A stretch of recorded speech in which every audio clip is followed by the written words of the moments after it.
In this session, we're going to talk about the first hop redundancy protocol, VRRP, or Virtual Router Redundancy Protocol. In a previous video, I talked about HSRP. Their goal is exactly the same, which is to provide gateway redundancy. The way they function is very similar, with just a few minor differences and differences in vocabulary. So we're going to go through that. We'll go through VRRP, and I'll compare it along the way a little bit to HSRP. And then we'll go ahead and configure and verify how VRRP behaves, or how it's configured and how it behaves and reacts to different situations. So the first thing is that VRRP is the standards-based protocol. If you remember, HSRP is Cisco proprietary. VRRP is the IEEE standard for first-hop routing protocols. It has 3 different router types: the master, the backup, and the virtual. When we compare that, they have the same functionality, but when we compare it terms-wise to HSRP, HSRP active is the same as VRRP master. HSRP standby is the same as VRRP backup. So the master router in a VRRP group is the device that physically forwards packets that are sent to the virtual router IP. I'm sorry, to the virtual router. Remember, the virtual router is a combination of IP address, MAC address. We have one master in a VRRP group. The master becomes the master either through highest priority or highest IP address, sort of. So by default, just like in HSRP, the default priority for VRRP is 100. If I leave all my routers in the VRRP group at the default priority, then the highest IP address, so the router with the highest IP address, becomes the master. With one caveat: with VRRP, we can actually use a physical IP address that's configured on one of the routers in the group, and we can use that as our virtual IP. So let's say I have a router that's interface is configured with 192.168.1.1, that it's going to participate in my VRRP group. I can actually configure that IP address as my virtual IP address. And I'll go through and show you that. When that happens, the device that owns the configured IP address is the master router. And then we have the backup router, which takes over the master role if the master fails. Just the same as in the standby, it pays attention to the VRRP group and it pays attention to the master, and when it doesn't receive hellos in the timely manner it's supposed to, it becomes the master. One difference here is that with HSRP, I can have one active and one standby. With VRRP, I can have one master and I can have multiple standbys. So with HSRP, if I had 3 routers, I'd have an active, a standby, and one in listening state, or listen state. With VRRP, if I had 3 routers, I'd have one master and 2 routers in backup state. And then we have a virtual router, which again is just the configured IP address and dynamically assigned MAC address that our hosts use to send packets to. So the configured IP address is something you can configure. You use the command VRRP, the group number, the keyword IP, and then the IP address that you want to use for the virtual router. And again, remember, the IP address for VRRP could actually, it doesn't have to be, it could be a non-existent IP address in the group, or it could be an IP address that's actually assigned to an interface of one of the routers in the group. And then the MAC address is assigned dynamically, just like it was with HSRP. The MAC address beginning is a little different, or is a lot different. The MAC address assigned dynamically for VRRP is 0000.5E00.01XX, where XX represents the group number. So again, there's no such thing as X in hex. These are just placeholders to say, okay, these last 2 hexadecimal digits will be the group number for the VRRP group. The states as well are a little different. We have 3 states for VRRP. Initialize, which is we're waiting for a VRRP startup event, something to start VRRP. And then we have backup and master. The backup is the backup to the master router, and it'll become master if it stops receiving hellos from the master router. And again, the master forwards packets destined for the virtual router. He's the forwarder in the group.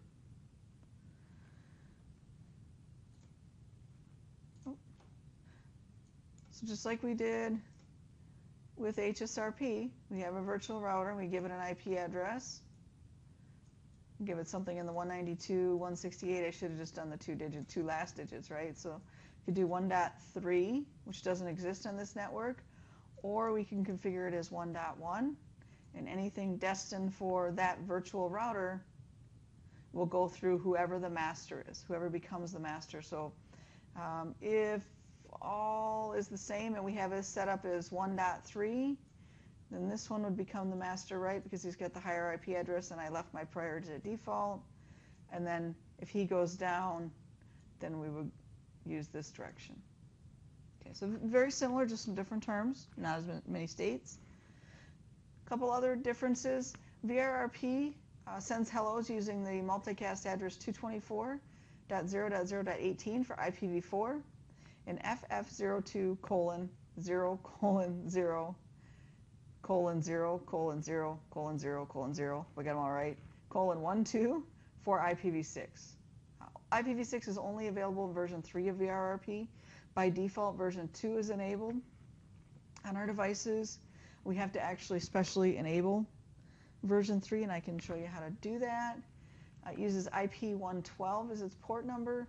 Its default intervals for hello, it should say hello, and I always call it dead because that's when it realizes, but it should be probably hello and hold here, are 1 and 3 seconds, or 3 times the hello, so the hold to be 3 times the hello.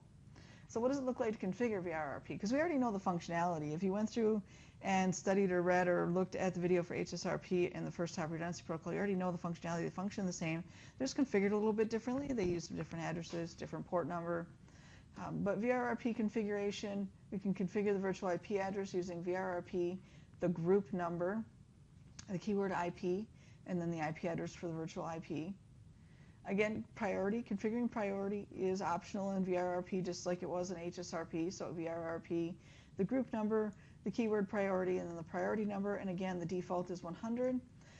The difference between HSRP and VRRP is that preemption is default. So it's enabled by default with VRRP, and it actually does behave just a little bit differently. So I think that we'll go ahead and look at that. So let's go ahead and configure VRRP. We're going to use, initially we're going to use the same topology we used when I discussed HSRP, and we're going to use a non-existent IP address for our virtual router. And we're going to see how that behaves. And then we're going to talk a little bit about preemption, or show their preemption, how preemption works in VRRP. And then we're going to actually change, let's see, if we use this by default, we leave all our defaults alone, then this guy should become the master, right? Because he would have the higher IP address. So then what we'll go through and do after we've done all that is we'll change our virtual router IP address to 1.1 and demonstrate that then this guy will become the master automatically. So let's go through and do that. Let's bring our console connection over for the first router, and we'll go through and configure it. All right, and both my interfaces in my HSRP group are 0.1. And again, VRRP, just like HSRP, is configured on the interface. You know, it could be the physical interface, it's a router, it could be a routed port on a multi-layer switch, or it could be an SVI on a multi-layer switch. Here we've got a couple of routers that we just connected, so we'll configure on the router interface. VRRP1 IP, and then the IP address, we said it was going to be 192.168.1.3. And we'll go over here. Again, same thing.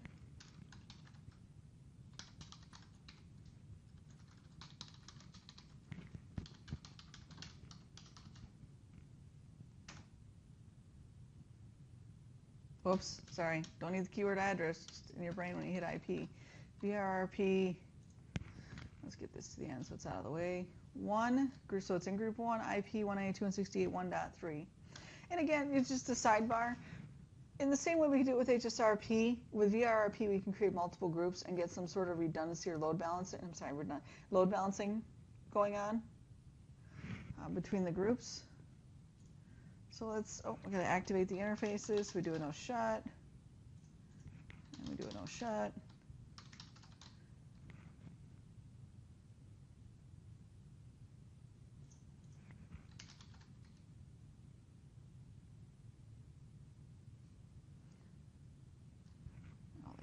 Can't both be backup. There we go. He did go to master, and I just saw the backup there. But we'll go ahead and we'll verify it anyway. So we do a show VRRP brief. Spell brief correctly. That's important. Yes, he is the master. Is preemption enabled? Yes, it is by default. Priority is 100. Group is 1. The group address is 1.3. Let's go over here and just verify that he is the backup, that router 1 is the backup. Show VRRP Brief. And in fact, the state for router 1 is backup. So we've just configured VRRP. Pretty easy. Preemption by default. We should probably verify we have connectivity, right, from our host that we said it would have gateway redundancy. So let's do that. Let's bring our host command prompt up.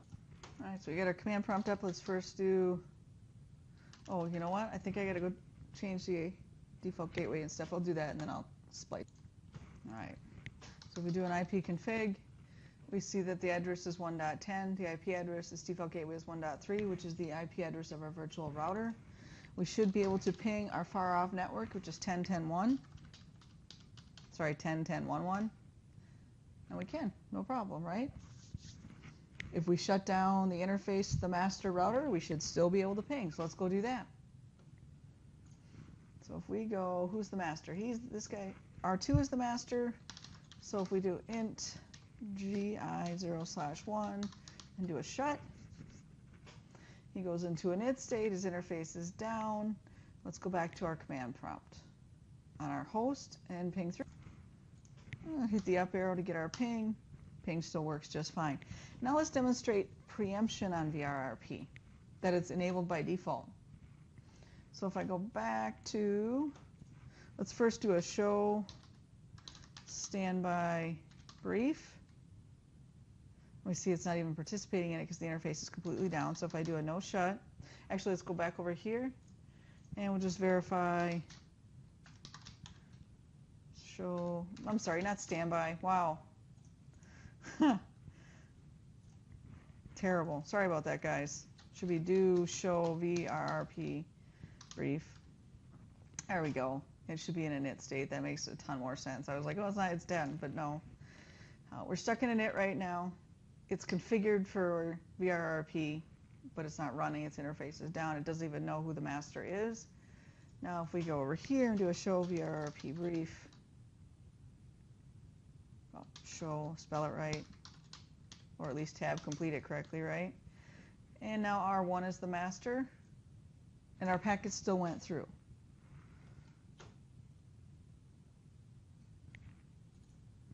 Right, so we first demonstrate that, yep, we're going through the master, we're going up.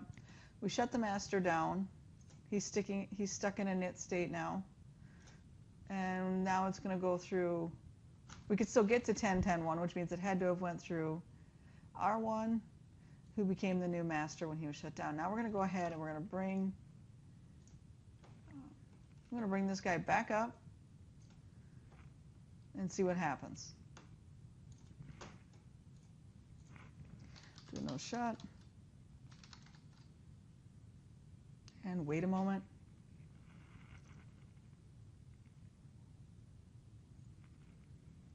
Do you notice anything different? I don't know if you watched my HSRP video where I discussed this. With HSRP, I'm going to have preemption.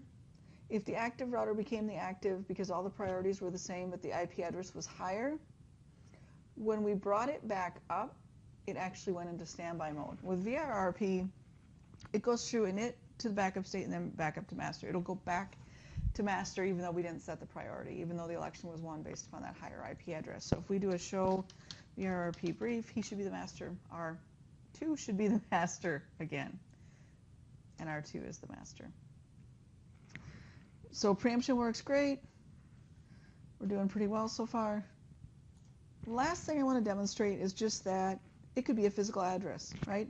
And when I create the virtual, or when I make the virtual router IP address a physical address on a router that's within the group, that router becomes the master. So I'm going to go ahead and do that by doing this.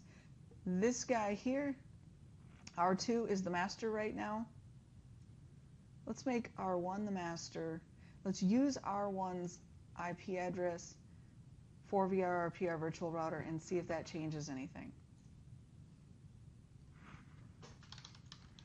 So if we do a no, or actually, I wonder if we can just, first go on the interface, int VRRP 1. Wow, not right at all. Int gi0/1. Let's go into the interface. I seem to be having trouble typing all of a sudden. VRRP1, IP address 192.168. I keep wanting to do address. VRRP1 IP 192.168 1.1. Let's go over and do the same thing here.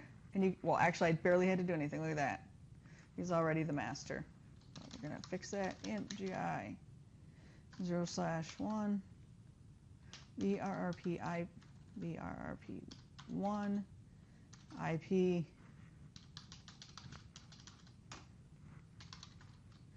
show. There we go. Now it's back in the group. Now we actually went through what we needed to show. Show VRRP brief, right? Through the traditional or the default election process previously, R2 was the master.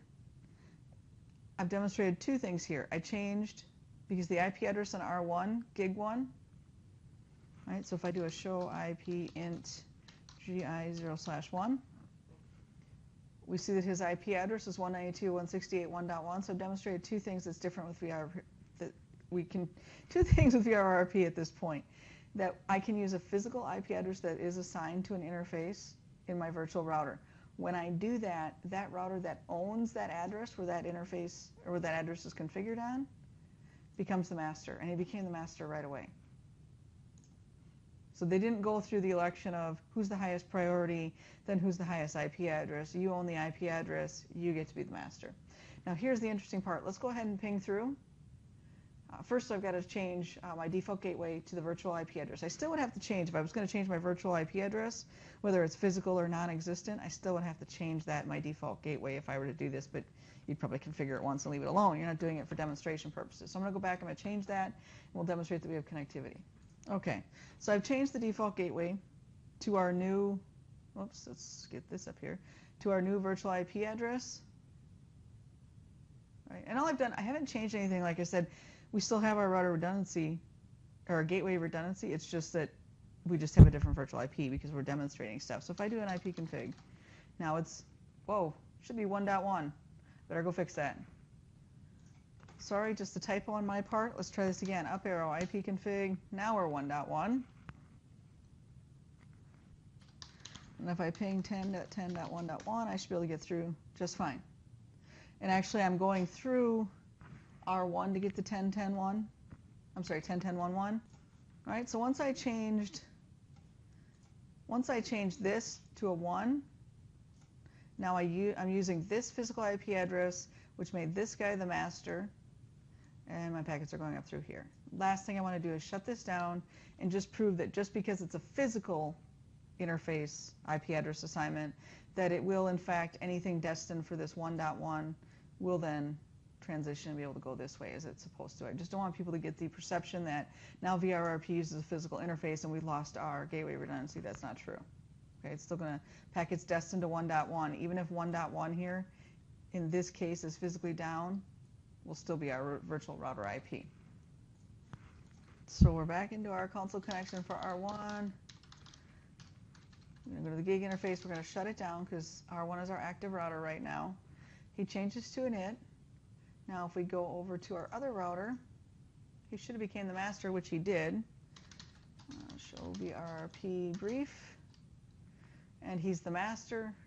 R2 is the master instead of R1. Now even though we're using 1.1 as our default gateway, because it's our virtual router IP address, we should go through R2 to get to 10.10.1.1. We'll verify that, and then we are done. Bring back our command prompt, ping 10.10.1.1. Okay. And we can get through. We're still getting through. Now this time we're going through R2 because R1 is down. So that's it for our VRRP discussion. If you have any questions, post it in the comments.